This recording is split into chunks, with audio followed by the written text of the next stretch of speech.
Impaayera Osmaanii fi kibba baha Awurooppaa.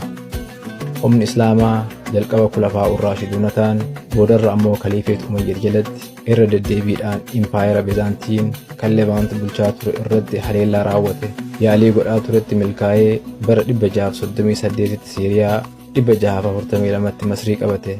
Lafa tarsiimaa kana erga dhuunfatee Islaamummaa fudhatee daran gara Anatooliyaa fi kaaba Afrikaatti babal'ate. Naannoo Meeditiraaniyaan dhuunfachuufis tarsiimuu baafate. Naannoo galaana Meeditiraaniyaan guutuutti dhuunfachuu fi Konstaantinoopiliin qabachuun waan yaabbii galaanaa fi fardaan dhugoomu kan hin taane ta'uu isaa hubatuuf warra Umayyaditti yeroo hin fudhanne. Akkuma gara qarqara galaana Meeditiraaniyaanitti kalaayaa deemaniin Kaliifonni Umayyad barbaachisummaa humna galaanaa hubatan. Humna galaanaa saffisaan ijaaranitti dhimma ba'uudhaan iddoo Siipras, Kireetii fi Roodes qabatan.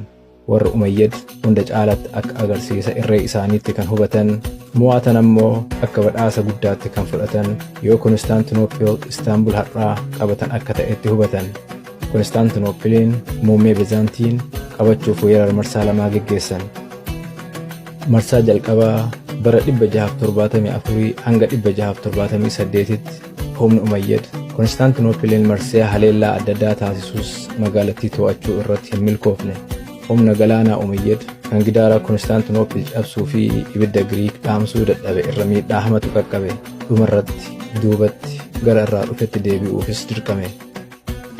Marsaa lammaffaa bara 717 hanga 718tti warri Umayyad humna waraanaa fi kan galaanaa cimaa ta'e kan doonii 1800tti tilmaamu of keessatti qabatee fudhatee Konstaantinoopil qabachuu irratti fuulleffate. Yaaliin marsaa lammataa injifatuu fi magaalattii qabatuu odoo hin taane inumaa injifatamuu fi abdii kutatuu Kaliifeet Umayyaditti geesse.